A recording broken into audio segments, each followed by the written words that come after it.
الحمد لله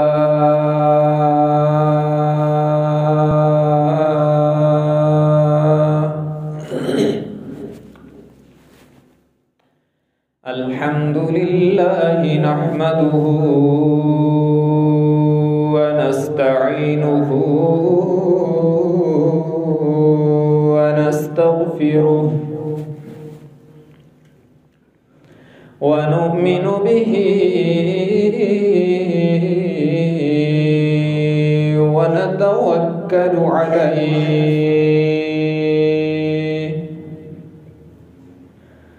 ونعوذ بالله من شرور أنفسنا ومن سيئات أعمالنا من يهده الله فلا مضل له ومن يضلله فلا هادي له ونشهد أن لا إله إلا الله وحده لا شريك له ونشهد أن سيدنا وسندنا وشفيعنا وقائدنا الأعظم وهادينا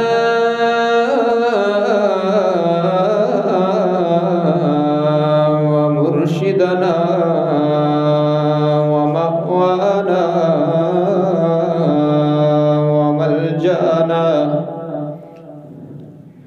ومولانا محمدا عبده ورسوله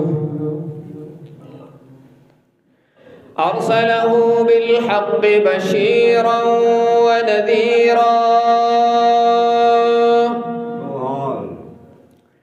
وداعيا إلى الله بإذنه وسراجا منيرا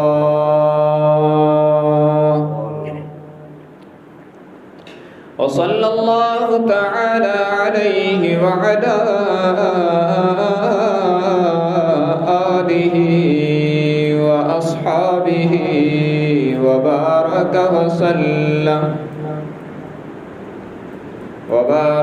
وسلم تسليما كثيرا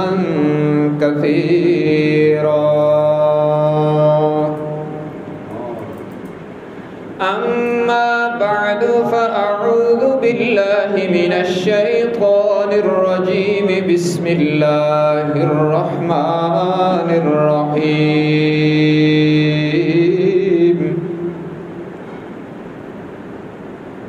وقضى ربك ألا تعبدوا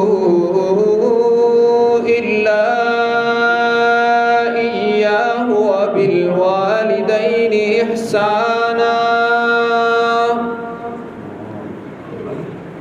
إما يبلغن عندك الكبر أحدهما أو كلاهما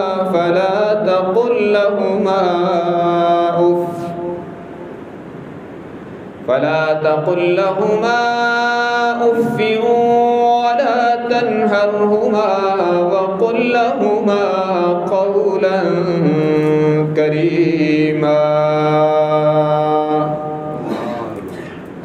واخفض لهما جناح الذل من الرحمة وقل رب ارحمهما كما ربياني صغيرا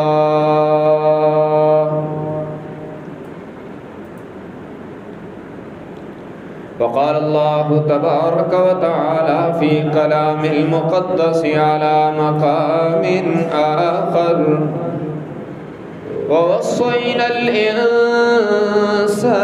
بوالديه إحسانا حملته أمه كرها ووضعته كرها وحمله وفصاله 30 شهرا. وقال النبي صلى الله تبارك وتعالى عليه وسلم: الكبائر الإشراك بالله وعقوق الوالدين وقتل النفس وشهادة الزور، وفي رواية أخرى: واليمين الغموس،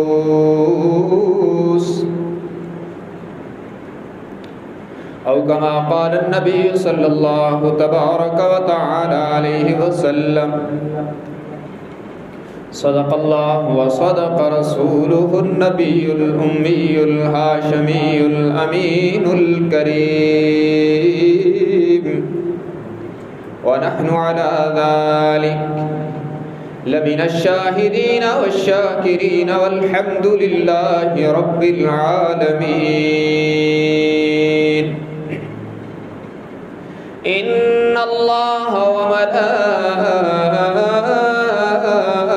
وملائكته يصلون على النبي يا أيها الذين آمنوا صلوا عليه وسلموا تسليما. اللهم صل على محمد وعلى آل محمد كما صليت على إبراهيم وعلى آل إبراهيم إنك حميد مجيد. اللهم بارك على محمد وعلى آل محمد كما باركت على إبراهيم وعلى آل إبراهيم إنك حميد مجيد.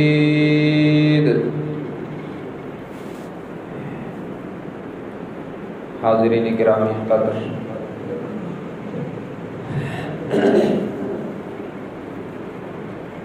گزشتہ جمعۃ المبارک کے خطبہ سے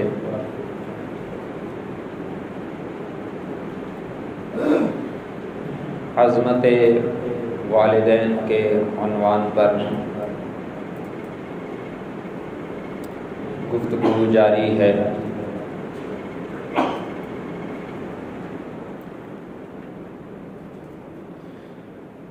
جسمانی رشتوں میں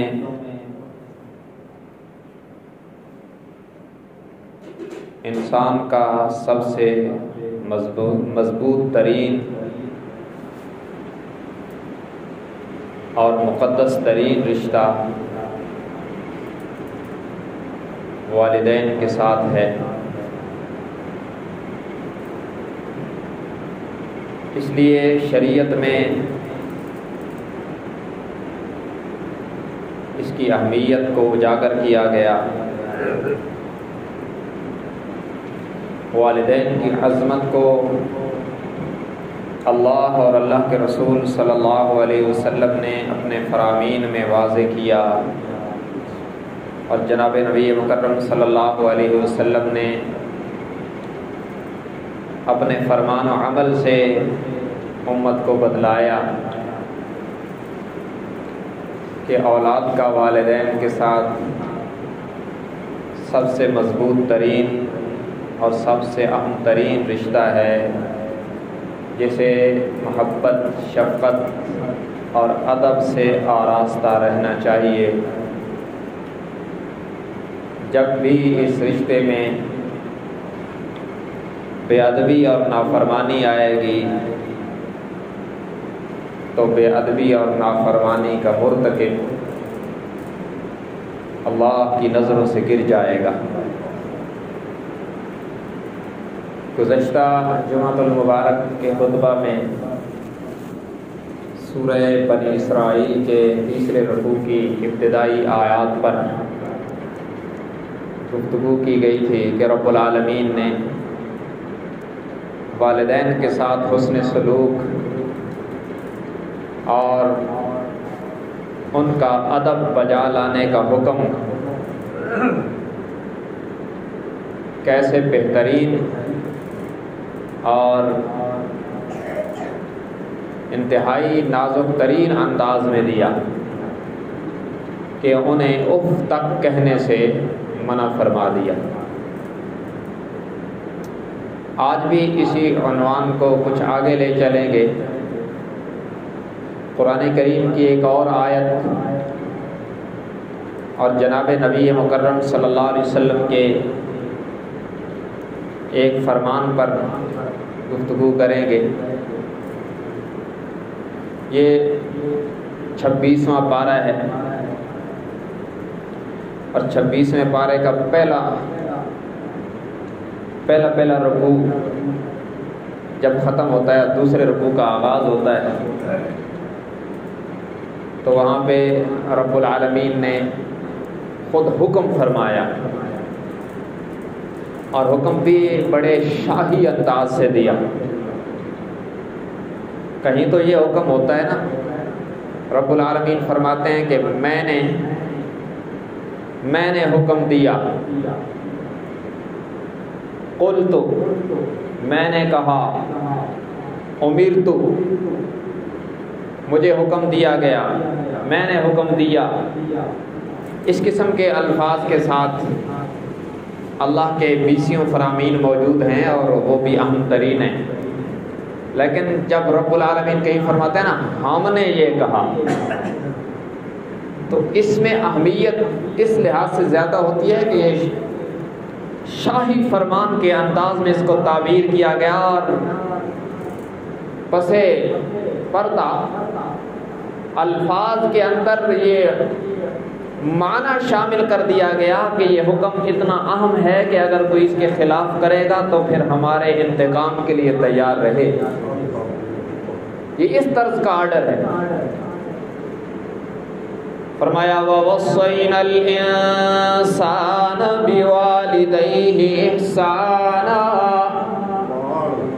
ہم نے انسان کو حکم دیا، شاہی آرڈر، ہم نے انسان کو آرڈر فرمایا بِوَالِدَيْهِ إِحْسَانًا کہ وہ اپنے والدین کے ساتھ احسان کرے۔ میں نے عرض کیا تھا کہ احسان کا حکم ہے، برابری کا نہیں، کہ والدین نے اس کے ساتھ شفقت کی تو یہ بھی اسی درجے کی شفقت کر دے۔ آج تو بچوں سے یہ بھی بعید ہے، لیکن جو رب نے حکم دیا ہے وہ احسان کا ہے کہ وہ مارے تب بھی بچہ دعائیں کرے، وہ سختی کریں تب بھی اولاد نرمی کرے، اس کا حکم ہے احسان کا۔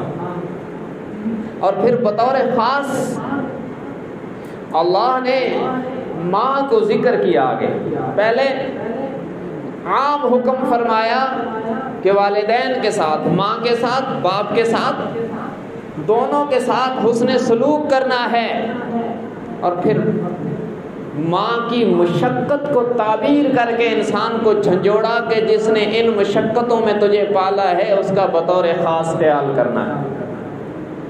وَوَصَّيْنَا الْإِنسَانَ بِوَالِدَيْهِ إِحْسَانًا حَمَلَتْهُ أُمُّهُ كُرْهًا وَوَضَعَتْهُ كُرْهًا، انسان والدین کے ساتھ حسن سلوک کرنا، اور یہ بات ذہن میں رکھنا کہ تیری ماں نے مشقت در مشقت اٹھا کر تجھے پہلے 9 ماہ تک پیٹ میں اٹھایا اور پھر تجھے جنم دیا، دودھ پلایا، بچپن میں تجھے پالا، کتنی مشقتیں اٹھا کر تجھے اس نے پروان چڑھایا ہے۔ اس کا بھی خیال رکھیں. اس میں وَحَمْلُهُ وَفِصَالُهُ 30 شَهْرًا، رب العالمین نے بطور خاص پریگننسی کے آغاز سے لے کر دودھ چھڑانے کے اختتام تک اس مدت کو قرآن بنا کے بتلایا کہ اپنی جوانی پہ نہ کرنا، اپنے پریگننسی کے دوران ہونے والے پروسیس کو بھی ذہن میں رکھنا، اور بچپن کی محتاجی کو بھی ذہن میں رکھ کر والدین کے سامنے بے ادبی سے نظریں نہ اٹھانا. یہ قرآن کا انداز ہے، تعبیر کیا جا رہا ہے، عظمت بتلائی جا رہی ہے. اور پھر جب جناب نبی مکرم صلی اللہ علیہ وسلم نے اس رشتے کی اہمیت کو بتلایا تو پھر اسے اللہ کی نافرمانی کے ساتھ اس کی نافرمانی کو جوڑ دی. جیسے رب نے اسے اپنی توحید کے ساتھ جوڑا. گزشتہ جمعے آپ آیت سماعت فرما چکے کہ رب کا فیصلہ ہے عبادت اس کے علاوہ کسی کی نہ کرنا اور والدین کے ساتھ احسان کرنا. دونوں باتیں جوڑ دی. یہاں نبی کریم صلی اللہ علیہ وسلم نے فرمایا قال النبی صلی اللہ علیہ وسلم الکبائر الاشراک باللہ وعقوق الوالدین وقتل النفس وشہادت الزور وفی روایت اخری والیمین الغموس. جناب رسول اللہ صلی اللہ علیہ وسلم نے فرمایا اللہ کے ساتھ کسی کو شریک ٹھہرانا کبیرہ گناہ ہے.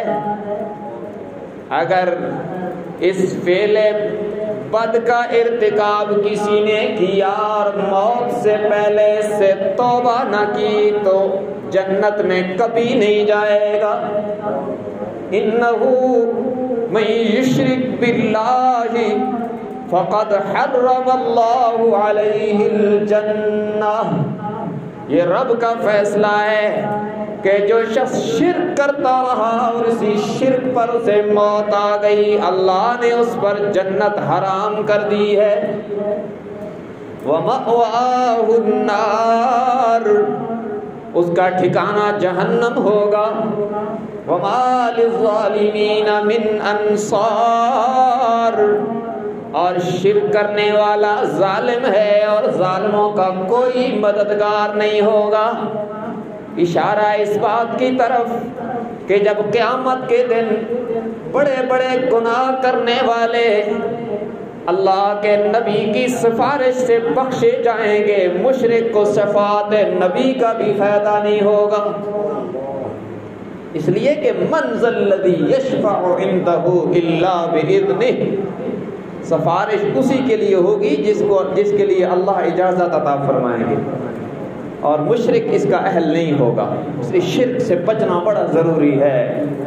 اور اگر اس فعل بد کا ارتکاب کسی سے ہوا ہے تو لا الہ الا اللہ محمد الرسول اللہ پڑھ کے تجدید ایمان کرے اور اس سے توبہ کرے. تو پہلا گناہ الکبائر الاشراک باللہ، اللہ کے ساتھ شریک ٹھہرانا کبیرہ گناہ ہے. دوسرے نمبر پہ فرمایا وعقوق الوالدین، والدین کی نافرمانی بھی کبیرہ گناہ ہے. میں اس کی وضاحت کرتا ہوں، اگلے دو لفظ بھی سن لو. وقتل النفس، کسی کو ناحق قتل کرنا بھی کبیرہ گناہ ہے. وشہادت الزور، جھوٹی گواہی دینا بھی کبیرہ گناہ ہے. وفی روایت اخری والیمین الغموس،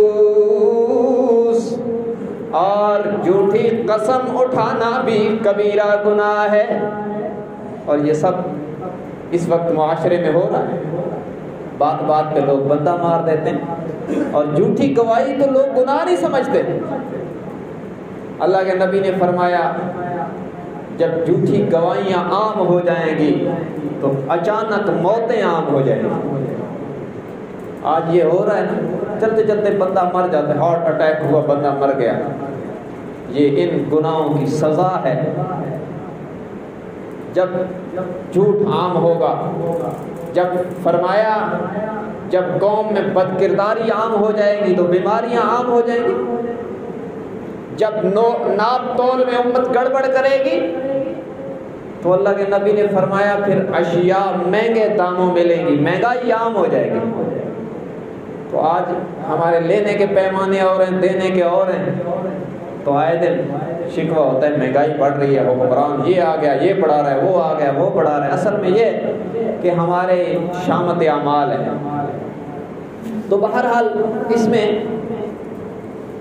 دوسرے نمبر پہ وحقوق الوالدین، والدین کی نافرمانی کبیرہ گناہ ہے۔ اور یاد رکھنا نافرمانی کیا ہے، یہ بھی اس کی بھی تعیین ضروری ہے۔ اگر ماں یا باپ بیٹے کو شریعت کے خلاف حکم دے، بیٹی کو شریعت کے خلاف حکم دے تو اس حکم کا نہ ماننا ضروری ہے۔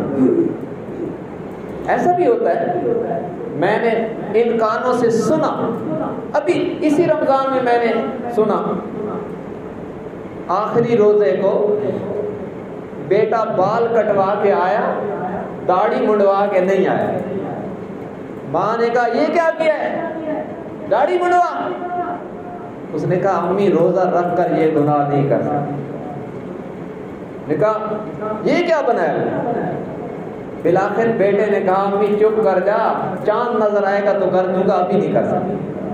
ایسے ہی ماں باپ ہوتے ہیں، تو اس طرح کا حکم ماننا نہ ماننا فرض ہے۔ اور یہ بھی میرا فتویٰ نہیں ہے، قرآن کے الفاظ ہیں وَإِن جَاهَدَاكَ عَلَىٰ أَن تُشْرِكَ بِي مَا لَيْسَ لِي بِهِ عِلْمٌ۔ رب العالمین نے فرمایا اگر تمہارے والدین تمہیں شرک کا حکم دیں تو ان کی اطاعت نہ کرنا، فَلَا تُطِعْهُمَا، ان کی بات نہ ماننا۔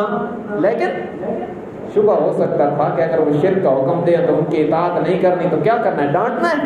نہیں، فرمایا وَصَاحِبُهُمَا فِي الدُّنْيَا مَعْرُوفًا، لیکن دنیاوی معاملات میں پھر بھی حسن سلوک کرنا۔ وہ تمہیں غلط بات کا حکم دینا وہ تو نہیں کرنی، لیکن یہ بھی نہیں کہ تم گستاخی کرنے لگ جاؤ گے، یہ تو شرک کا حکم دیتے ہیں، یہ تو مشرک ہیں، اور یہ تو جناب بالکل قابل توجہ بھی نہیں۔ فرمایا وہ بات نہیں ماننی، لیکن دنیاوی معاملات میں حسن سلوک پھر بھی کرنا ہے۔ وہ محتاج ہیں، خدمت پھر بھی کرنی ہے، وہ ضرورت مند ہیں، پیسے پھر بھی دینے ہیں۔ مشرک والدین اور شریعت کے خلاف حکم دینے والے ماں باپ کی بھی دنیاوی معاملات میں نافرمانی کی اجازت نہیں۔ ہاں دیگر جو معاملات ہیں ان میں جو نافرمانی ہوگی، مثلا والد صاحب نے کہا بیٹا پانی لا دو، اس نے کہا نہیں لا دیتا، خود پی لے، تو نافرمان ہے۔ اس طرح کے اور بیسیوں معاملات ہو سکتے ہیں۔ باپ نے مشورہ دیا کہ یہ نہ کر، کوئی معاملہ جائز تھا، اس نے کہا کرنا ہی کرنا ہے۔ جیسے آج کل لوگ سیاسی پارٹیوں کے چکر میں بیٹا باپ سے نہیں بولتا اور باپ بیٹے سے نہیں بولتا، یہ حماقت کے فیصلے ہیں۔ سیاستدان مل کر ایک ٹیبل پہ کھا لیتے ہیں اور عوام بیچاری لڑتی رہتی ہے، اور یہ ماں باپ جیسے مقدس رشتے اس عنوان پر قربان کر دیتے ہیں۔ تو اس طرح کی کوئی بھی نافرمانی، یہ اتنا خطرناک کام ہے کہ اگر یہ نافرمان اس کے والدین زندہ ہیں تو جب تک ان سے معافی نہ مانگے اور نافرمانی سے توبہ نہ کرے تو شب برات اور لیلۃ القدر جیسی مقدس راتوں میں بھی اس کی بخشش نہیں ہوتی۔ اور اگر وہ فوت ہو گئے ہیں تو پھر ان کو ایصال ثواب کرے کثرت سے۔ امید ہے کہ قیامت کے دن اللہ کی عدالت میں اس کا یہ جرم اس کے خلاف ثابت نہ ہو اور والدین اسے معاف کر دیں۔ تو بہرحال یہ بہت بڑا گناہ ہے، ماں باپ کی نافرمانی، اور اس میں بھی ماں کا درجہ زیادہ ہے، لیکن باپ کا درجہ کیا ہے اور باپ کی نافرمانی کی کتنی اہمیت ہے۔ ایک حدیث سنو، جناب نبی مکرم صلی اللہ علیہ وسلم کے دور مبارک میں جو لوگ نیا نیا کلمہ پڑھتے تھے، جدید الاسلام صحابہ، تو کلمہ پڑھتے ہی سارے احکام تو ان کو پتہ نہیں لگ جاتے تھے۔ کلمہ پڑھا، صحابہ کا سارے گناہ دھل گئے، جنت تو ان کے لیے یقینی ہو گئی، لیکن احکام کو سمجھنے میں تو وقت لگتا ہے۔ ایک صحابی حضرت جابر رضی اللہ تعالیٰ عنہ، انہوں نے شکایت کی اپنے باپ کی۔ کیا شکایت کی؟ حضور سے کی کہ یا رسول اللہ، میرے والد صاحب میری اجازت کے بغیر میرا مال خرچ کر دیتے ہیں، پوچھتے ہی نہیں، جب دل چاہتا ہے، جتنا دل چاہتا ہے میرا مال اٹھا کے خرچ کر دیتے ہیں۔ اور یہ شکایت اس بنیاد پر کہ حضور صلی اللہ علیہ وسلم قانون ارشاد فرما دیں گے کہ بیٹے کے مال پر باپ کو تصرف کرنے کا کتنا حق ہے، اس کی حد بندی ہو جائے گی۔ صحابہ کرام کی اس طرح کی شکایتیں دشمنی کی بنیاد پر نہیں، مسئلہ سمجھنے کی بنیاد پر ہوتی تھی۔ تو والد کو پتہ چلا اور آپ صلی اللہ علیہ وسلم نے انہیں بلایا اپنے دربار میں کہ آؤ بھائی، تمہارے خلاف شکایت آئی ہے تو جواب دو۔ جب والد کو پتہ چلا کہ بیٹے نے تو میرے خلاف یہ شکایت کی ہے، تو اس نے دل میں اس کو بڑا صدمہ ہوا۔ ظاہر ہے جس نے بچپن سے پالا اور انگلی پکڑ کے چلا اور بیٹے کے لیے کیا کیا جتن کیا، کیا کیا مشقتیں اٹھائی، اور بیٹا جوان ہو کر اس طرح کی شکایت کر دے تو باپ کے دل پر کیا گزرتی ہے۔ تو اس نے دل میں نا، جیسے بندہ جب غمگین ہوتا ہے تو اپنے دل میں تصور میں کچھ ترانا پڑتا ہے، اس نے دل میں کچھ اشعار پڑھے اور بارگاہ رسالت میں حاضر ہوا۔ اس کے آنے سے پہلے جبرائیل علیہ السلام آ گئے،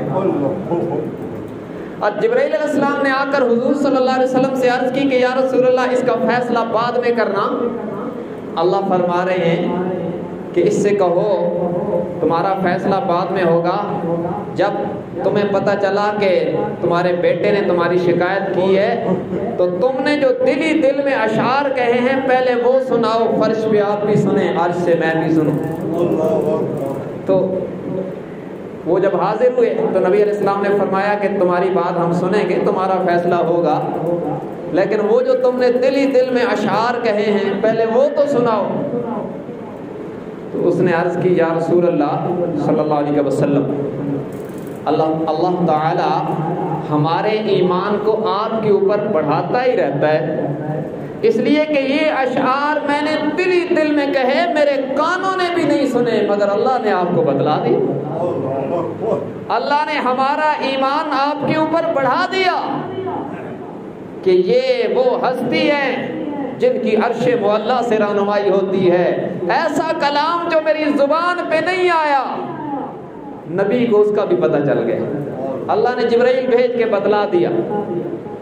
تو آپ نے فرمایا ٹھیک ہے، وہ درد کی کہانی سناؤ تو صحیح۔ اس نے وہ جو عربی میں اشعار پڑھے ہیں اسے مفتی شفیع صاحب نے معارف القرآن میں لکھا اور قرطبی نے لکھا، دیگر حدیث کی کتابوں میں وہ ہے۔ اور عجیب، اس نے کہا جب میرے بیٹے نے، مجھے پتہ چلا کہ میرے بیٹے نے آپ کے بارگاہ میں شکایت کی ہے تو مجھے صدمہ ہوا، میرے دل پہ چوٹ لگی، اور میں نے دل میں کہا غزوتک مولودا ومنتک یافعا، غزوتک مولودا ومنتک یافعا، تعل بما اجنی علیک وتنہل، وإذا ذاقتک بالسقم لیلة لم ابت بسقمک الا ساہرا اتململ، تخاف الردى نفسي عليك وإنها لتعلم أن الموت وقت مؤجل، كأني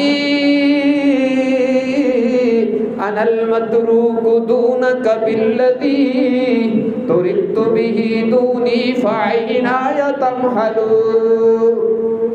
فلما بلغت السن والغاية التي عليها مدى ما كنت فيك أؤمل جعلت جزائي غلظة وفظاظة فعلتك إنك أنت المنعم المتفضل كأنك أنت المنعم المتفضل فليتك إن لم ترى حق أبوتي فعلت كما جار المجاور يفعل فأوليتني حق الجوار ولم تكن علي بمال دون مالك تبخل.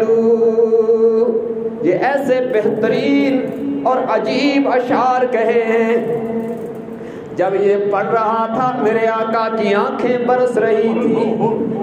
اس نے کہا ارے بیٹے جس دن تو پیدا ہوا ہم نے اپنے لیے جینا ہی چھوڑ دیا, پھر تو ہم تیرے لیے جینے لگے.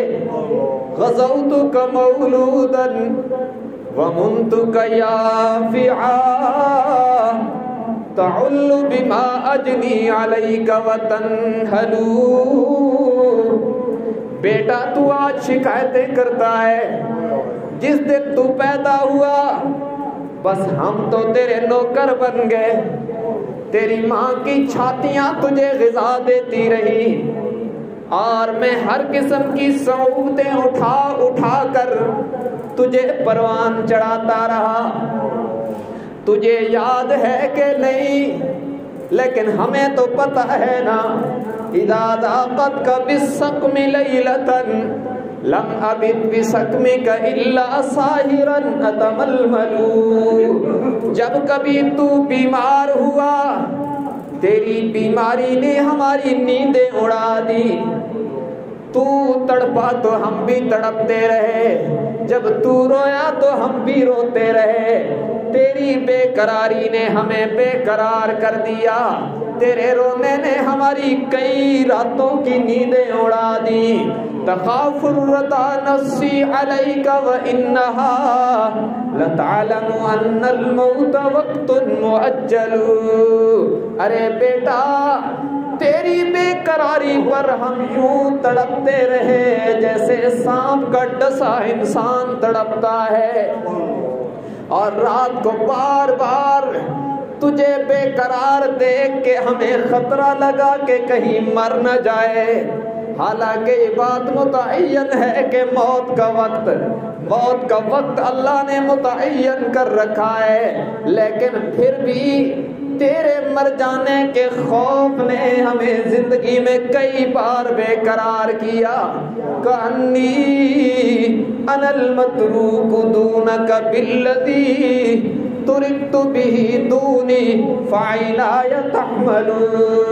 ارے بیٹے تیری جوانی میں رنگ بھرتا رہا, ہماری جوانیاں پگھلتی رہی, ہم نقاہت کی طرف جاتے رہے, تجھے قوت ملتی رہی. ہم نے گرمی اور سردی کی صعوبتیں برداشت کر کر کے تجھے پروان چڑھایا. اب جب وہ وقت آیا ہماری جوانی ڈھلنے لگی اور تیری جوانی چمکنے لگی ہے, اب ہماری زندگی کی شام آنے لگی, تیری جوانی پر دوپہر کا ٹائم آ گیا ہے. فلما بلغت السن والغایۃ التی الیہا مدی ما کنت فیک اؤمل. جب تو جوان ہو گیا اور ہم بوڑھے ہو گئے, کبھی ہم نے کمایا تجھے کھلایا, جب تو جوان ہوا ہماری امیدیں یہ تھی کہ اب تو کمائے گا اور ہم کھائیں گے. کبھی وہ وقت تھا کہ ہم تجھے انگلی پکڑ کے چلاتے رہے, اب تمنا یہ تھی کہ تو ہماری انگلی پکڑ کے چلے گا. کبھی وہ وقت تھا کہ ہم تیرے ناز اٹھاتے رہے, اب تمنا تھی کہ تو بھی ہمارے ناز اٹھائے گا. لیکن بیٹا جعلت جزائی غلظة وفظاظة كأنك أنت المنعم المتفضل. ارے بیٹا تمنا تو ہماری یہ تھی کہ تو ہمارے احسانات کا بدلہ دے گا، لیکن تیری نگاہیں بدل گئیں. تو نے ہماری نرمی کا بدلہ سختی سے دیا ہے، تو نے ہماری شفقتوں کا بدلہ محبت سے دیا ہے. ہم نے اپنی جانیں جوکھوں میں ڈال کے تجھے پالا ہے، لیکن آج جب تو جوان ہوا ہے تو یوں لگتا ہے کہ جیسے بچپن سے تو ہم پہ احسان کر رہا تھا. اِلَّمْ تَرَا عجیب اِلَّمْ تَرَا حَقَّ أَبُوَتِي فَعَلْتَ كَمَا جَارُ الْمُجَاوِرُ يَفْعَلُ. ارے نادان، اگر تو میری ابوت کا اور میرے باپ ہونے کا حق نہیں پہچانتا تو کم از کم مجھے پڑوسیوں جیسے حقوق تو دے دیتا نا. وہ بھی ایک دوسرے کا خیال رکھتے ہیں، اور عرب کے معاشرے میں پڑوسیوں کی بڑی اہمیت تھی. تو دکھی والد نے تعبیر کیا کہ ارے نادان، مجھے اگر باپ والا حق نہیں دینا تھا تو پڑوسیوں جیسا حق تو دے دیتا نا. لیکن تو نے یہ بھی نہ دیا. تجھے پروان تو اسباب کی دنیا میں ہم نے چڑھایا، تجھے اسباب تو ہم نے دیے نہ کمانے کے، سب ہمارے بل بوتے پر تجھے تعلیم ملی. ہماری محنتوں کی برکت سے تجھے اللہ نے ہنر عطا کیا. آج تو نے یہ مال کما لیا اور ہم نے اگر اس میں سے کچھ لگا دیا، بارگاہ رسالت میں آپ آ کر شکایتیں کرتا ہے. فَأَوْلَيْتَنِي حَقَّ الْجِوَارِ وَلَمْ تَكُنْ عَلَيَّ بِمَالٍ دون مالک تبخلو. ارے نادان، پڑوسی سمجھ کر ہمیں درگزر کر لیتا اور اپنے مال میں اتنا بخل نہ کرتا کہ کچھ مال لگا دینے پر تو نے بارگاہ رسالت میں شکایت کر دی ہے. یہ اشعار ایک دکھی باپ کی زبان پہ جاری ہے، اور ادھر میرے آقا کی مقدس مبارک آنکھوں سے آنسو کی لڑیاں جاری ہیں. میرے آقا اتنا روئے ہیں کہ داڑھی مبارک آنسوؤں سے تر ہو گئی ہے. اور جب یہ باپ اشعار پڑھتے پڑھتے رکا، میرے آقا کی آنکھوں سے آنسو کی جھڑی لگی ہوئی ہے، اور رسول اللہ صلی اللہ علیہ وسلم نے اس بیٹے کے گریبان میں یوں مبارک ہاتھ ڈال کے فرمایا، قم ہناک، ادھر سے اٹھ جا، انت ومالک لابیک، تو بھی اور تیرا مال بھی سب کچھ تیرے باپ کا ہے. یہ باپ کا حق ہے. تو بھی اور تیرا مال بھی، انت ومالک لابیک، تو بھی اور تیرا مال بھی سب کچھ تیرے باپ کا ہے. تو کون ہوتا ہے یہ کہنے والا کہ میری اجازت کے بغیر میرا مال خرچ کر دیا؟ یہ باپ کا حق ہے. اور ماں اس سے بھی 3 درجے پہلے ہے، 3 درجے پہلے ہے. جناب نبی مکرم صلی اللہ علیہ وسلم سے پوچھا گیا، یا رسول اللہ صلی اللہ علیہ وسلم، مجھ پر سب سے زیادہ حق کس کا ہے؟ فرمایا تیری ماں کا. صحابی نے عرض کیا کہ پھر کس کا ہے؟ پھر فرمایا تیری ماں کا. انہوں نے عرض کیا تیسرے نمبر پہ کس کا ہے؟ فرمایا تیری ماں کا. چوتھے نمبر پہ کس کا ہے؟ فرمایا چوتھے نمبر پہ تیرے باپ کا. جس کا حق چوتھے نمبر پہ ہے اس کے لیے نبی علیہ السلام نے اتنا سخت جملہ فرما دیا، اور جس کا حق 3 درجے اس سے بھی مقدم ہے. اور یہ بھی بات سمجھو، ماں کا حق 3 درجے زیادہ کیوں ہے؟ محدثین کو اللہ جزائے خیر دے جنہوں نے حدیث سے موتی نکال کے ہمیں عطا فرمایا. ماں کا حق 3 درجے زیادہ اس لیے ہے کہ 3 مشقتیں ایسی ہیں جنہیں ماں تنہا جھیلتی ہے، اس میں باپ شریک نہیں ہوتا. پہلی مشقت پیگننسی کی مشقت ہے، دوران حمل. جو 9 ماہ تک پیٹ میں اٹھانے کی تکلیف ہے یہ تنہا ماں جھیلتی ہے، اس میں باپ کو تکلیف نہیں ہے۔ یہ ماں کا جگر ہے کہ اس کو کئی بار متلیاں آتی ہیں اور طبیعت خراب، گھبراہٹ، طرح طرح کے عوارضات لاحق ہوتے ہیں، لیکن اولاد کی محبت میں یہ سب کچھ جھیلتی ہے۔ پہلی مشقت قرآن میں اس کو تعبیر کیا گیا۔ اور دوسری مشقت وَوَضَعَتْهُ كُرْهًا، اولاد کو جننے کی مشقت بھی تنہا ماں جھیلتی ہے، اس میں باپ شریک نہیں ہوتا۔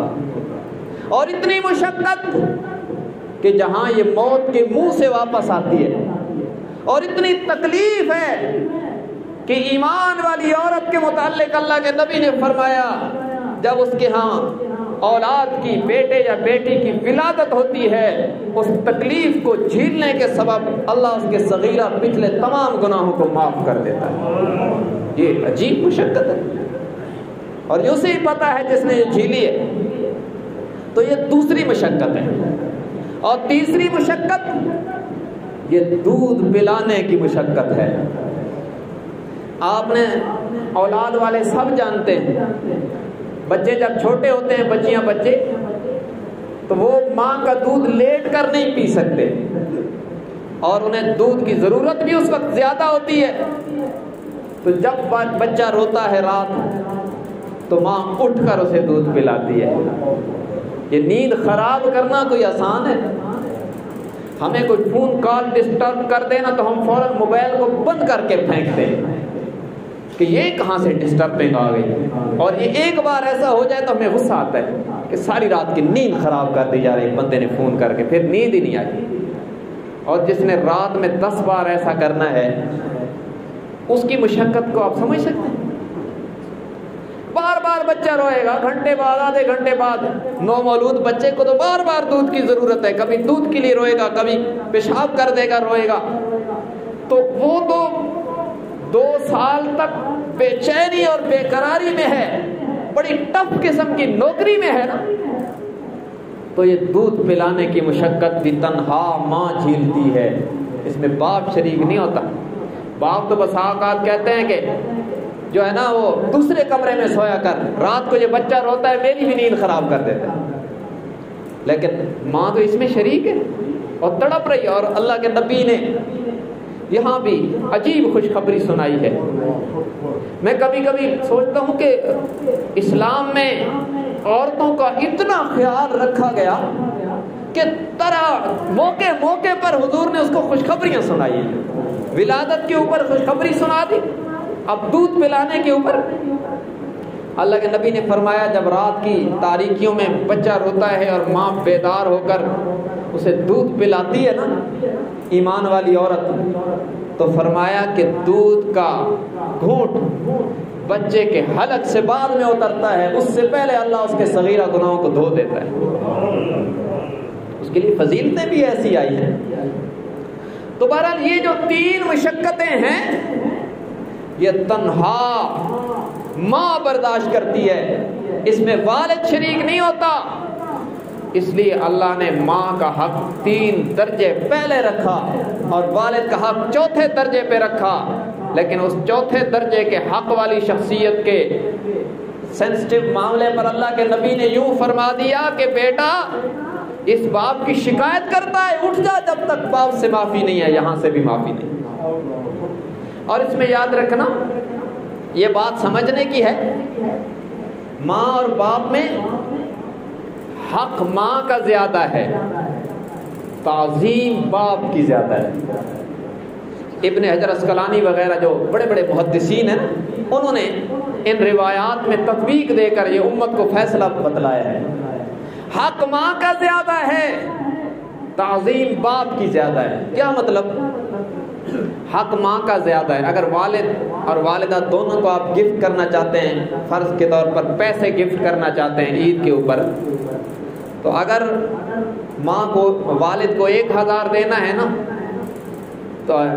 تو ماں کو 4000 دینا چاہیے، کیونکہ ایک حق تو ان کا برابر ہو گیا اور 3 درجے ماں کے زیادہ ہیں، تو حق اس کا زیادہ ہے، اس لیے حق اس کو زیادہ دینا ہے تعظیم باپ کی زیادہ کرنی ہے. کیا مطلب؟ اگر ایک چارپائی میں ماں کے ساتھ آپ اس کے سرانے بھی بیٹھ جائیں تو گناہ نہیں ہے, بے ادبی بھی نہیں آئے گا, کیونکہ وہ ماں ہے, وہ عورت ہے, بیٹا مرد ہے. لیکن باپ کے سرانے بیٹھنا یہ سوء ادب ہے, تعظیم کے خلاف ہے. ٹھیک ہے, ماں کے آگے چلیں کوئی حرج نہیں, باپ کے آگے چلیں تو سوء ادب ہے, بے ادبی کے قریب چلا جاتا ہے. تعظیم باپ کی زیادہ ہے, اس کا یہ مطلب ہے. حق ماں کا زیادہ ہے, حسن سلوک میں ترجیح ماں کو زیادہ ہے. وہ ماں ہے, اس کے احسانات بھی زیادہ ہیں, اور عورت ہونے کے ناطے وہ حسن سلوک کی مستحق بھی زیادہ ہے. تو اس لیے تعظیم ماں کی زیادہ, تعظیم باپ کی زیادہ, حق ماں کا زیادہ, کہ حسن سلوک اور ہدیے اور تحفے عطا کرنے میں, نوازنے میں دینا ماں کو زیادہ ہے. اور ادب کا جہاں معاملہ آ جائے تو وہاں پروٹوکول باپ کا زیادہ ہے. دونوں میں تناسب قائم کرنا چاہیے. اب یہ بات سمجھیں کہ والدین زندہ ہوں تو یہ باتیں ہیں. اگر والدین دنیا سے چلے جائیں تو آپ کیا کریں گے؟ جن کے چلے گئے ان کے لیے کیا حکم ہے؟ ہمارے دین میں کسی طبقے کو اور کسی وقت میں مسلمان کو محروم نہیں کیا گیا. والدین دنیا سے چلے جائیں تو اولاد پر کتنے حق ہیں؟ ایک روایت میں 4 اور ایک روایت میں آپ صلی اللہ علیہ وسلم نے 5 حق بدلائے ہیں. ان کی موت کے بعد بھی جو اولاد کے ذمے ہے, پہلا حق کیا ہے کہ ان کی وفات کے بعد ان کی نماز جنازہ پڑھے, ان کی تجہیز و تکفین میں شریک ہو, ان کی نماز جنازہ پڑھے. یہ پہلا حق ہے انسان کے اوپر والدین کا, اور الحمدللہ امت مجموعی طور پر اس کو تو ادا کر رہی ہے. دوسرا حق کیا ہے؟ ان کی وفات کے بعد ان کی وصیت کو پورا کرے. جہاں تک اس کا پس چلے, انہوں نے جو وصیت کی تھی جائز, اس کو پورا کرنے کی کوشش کریں جہاں تک اس کا بس چلتا ہے. یہ بھی حق ہے والدین کا. تیسرا حق یہ ہے کہ والدین کے قریبی رشتہ داروں سے حسن سلوک کریں, مثلا خالہ سے, اور اسی طرح جو ماں کی کوئی سہیلی تھی قریبی اس سے, ان سے حسن سلوک کرے. یہ بھی حق ہے. اور چچا سے اور والد صاحب کے جو قریبی دوست تھے ان سے حسن سلوک کرے. یہ بھی اس کے اوپر حق ہے. تیسرا. چوتھا کیا ہے؟ والاستغفار لہما, والدین کے لیے استغفار کرے. یاد رکھنا, ایصال ثواب الگ چیز ہے, استغفار الگ چیز ہے. ایصال ثواب یہ ہے, آپ نے 3 بار سورہ اخلاص پڑھی اور کہا یا اللہ اسے اپنی بارگاہ میں قبول فرما کر میرے والدین کو ایصال فرما. اچھی چیز ہے, یہ کرنا چاہیے, لیکن یہ الگ چیز ہے. استغفار کیا ہے کہ یا اللہ میرے والدین کے گناہوں کو معاف فرما, اے اللہ ان کی خطاؤں کو معاف فرما, یا اللہ ان کی غلطیوں سے درگزر فرما. یہ ان کے لیے استغفار ہے, اور یہ اولاد پر مستقلاً حق ہے. یہ چوتھا. اور بعض روایات میں اس کو 5 میں سے یوں تعبیر کیا گیا, فرمایا وَالدُّعَاءُ لَهُمَا, والدین کے لیے دعا کرے. اس میں وسعت ہے کہ ان کے گناہوں کی معافی کی دعا کرے, اور ان کے درجات کی بلندی کی دعا کرے, ان کی اخروی منزلوں کی آسانی کی دعا کرے. یہ ساری چیزیں اس میں شامل ہیں. اور گزشتہ جمعے میں نے آپ کو بتلایا تھا کہ ایک دعا جو خود رب نے ہمیں سکھائی ہے وہ کیا ہے؟ رب ارحمہما کما ربیانی صغیرا, کہ اللہ میرے والدین پر رحم فرما جیسا کہ انہوں نے بچپن میں مجھے پال پوس کے مجھ پر رحم کیا تھا, ایسے ان پر رحم فرما. یہ سب سے جامع ترین دعا ہے جو خود رب العالمین نے سکھائی ہے. تو والدین کے لیے استغفار, دعا, اور ان کے لیے ایصال ثواب بھی ہمیں کرنا چاہیے. اور میں نے عرض کیا تھا کہ والدین کے لیے, عزیز و اقارب کے لیے ایصال ثواب سالانہ اور ماہانہ کی بنیاد پر نہیں, روزانہ کی بنیاد پر کرنا چاہیے۔ اور اسی طرح والدین کی قبور پر جا کر انہیں سلام کرنا، السلام علیکم یا اہل القبور، اور ان کے لیے فاتحہ پڑھنا، سورہ فاتحہ پڑھ لیں، سورہ اخلاص پڑھ لیں، کچھ بھی قرآن کی آیات پڑھ کر انہیں ایصال ثواب کریں، دعا کریں۔ یہ بھی اولاد پر مستقل حق ہے، جس سے آج امت مجموعی طور پر اکثریت دور ہو چکی ہے۔ بچوں کو پتہ ہی نہیں ہوتا کہ ہماری ماں باپ کی قبریں ہیں کدھر۔ یقین جانو ہمارے ساتھ ایسے ایسے واقعات پیش آئے ہیں کہ اولاد ماں باپ کی قبروں کی جگہ ہی بھول جاتی ہے۔ حالانکہ یہ بات لمبی ہو جائے گی۔ ہمارے نبی صلی اللہ علیہ وسلم کو جب اللہ کی طرف سے اجازت ملی تو آپ نے لشکر کا راستہ بدل کے اپنی ماں کی قبر پہ حاضری دی ہے۔ یہ ہمارے نبی کا عمل ہے صلی اللہ علیہ وسلم، تو ہمیں اس کو فالو کرنا چاہیے، کوشش کرنی چاہیے کہ ان تعلیمات پہ ہم عمل کر کے اللہ کی عدالت میں سرخرو ہو سکیں۔ باقی یہ عنوان انشاءاللہ جاری ہے، جو باتیں رہ گئیں انشاءاللہ آئندہ جمعہ کے خطبہ میں عرض کریں گے۔ اللہ تبارک و تعالی ہم سب کو دین حق کی صحیح سمجھ اور اس پر عمل کی توفیق عطا فرمائے۔ وآخر دعوانا ان الحمدللہ رب العالمین۔